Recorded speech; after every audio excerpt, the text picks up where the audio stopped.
Thank you. Chairman Van Hollen, Ranking Member Hyde-Smith, thank you for inviting me to join you today. I look forward to your questions.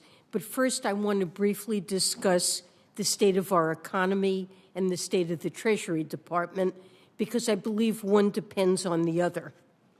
When I took office back in January, the most urgent problem confronting our economy was obviously the pandemic, helping people make it to the other side of the crisis and ensuring they were met there by a robust recovery.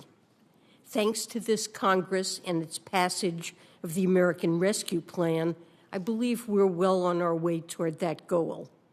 However, the ARP and its predecessor legislation are not self-executing.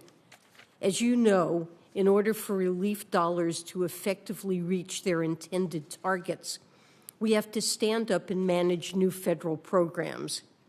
Treasury has been tasked with much of this work, and we're proud to do it. But our challenge is that while our portfolio has grown to match the urgency of this moment, our annual budget has not grown in tandem, and the funding provided to administer new programs is temporary. Not accounting for inflation, our annual budget is still at the same enacted level as in 2010.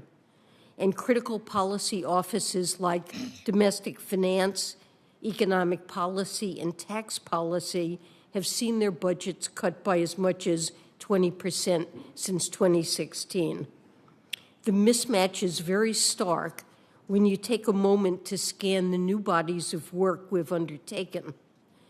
Treasury has built a $350 billion program to help state, local, and tribal governments start operating normally again.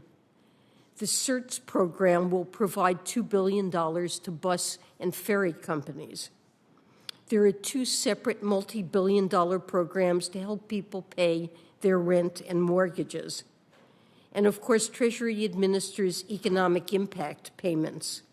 The IRS entered the pandemic as an agency that processes tax filings and returns once a year, and managed to marshal its forces to disperse more than 460 million payments totaling approximately $800 billion across 3 separate tranches. Now the IRS is preparing to make monthly payments of the expanded child tax credit to families of more than 88% of American children. Our team has done valiant work implementing these programs with the resources at our disposal.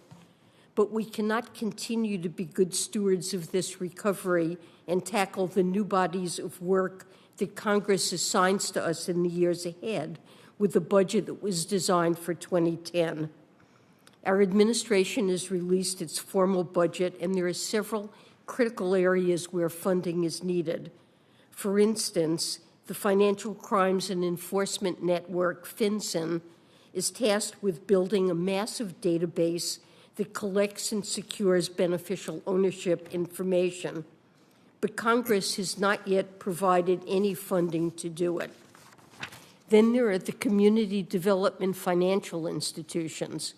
Congress has dramatically expanded funding for CDFIs with supplemental appropriations, and rightly so. These institutions are very effective at injecting capital into areas the financial sector hasn't traditionally served well. However, it's challenging for the CDFI fund to distribute greater resources and scale these programs without additional administrative funding. The IRS is in need of additional resources, too. Over the next 10 years, the American people could see roughly $7 trillion fall through the cracks of our tax system. Why?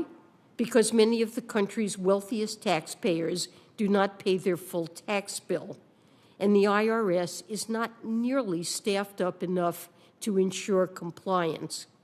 Today, the IRS has fewer auditors than at any time since World War II. Our proposal would give the IRS the funding it needs. For fiscal year 2022, It includes $13.2 billion from discretionary appropriations, plus $417 million for the first year of a program integrity allocation adjustment as part of the multi-year American Families Plan. Let me just say one final word about the IRS.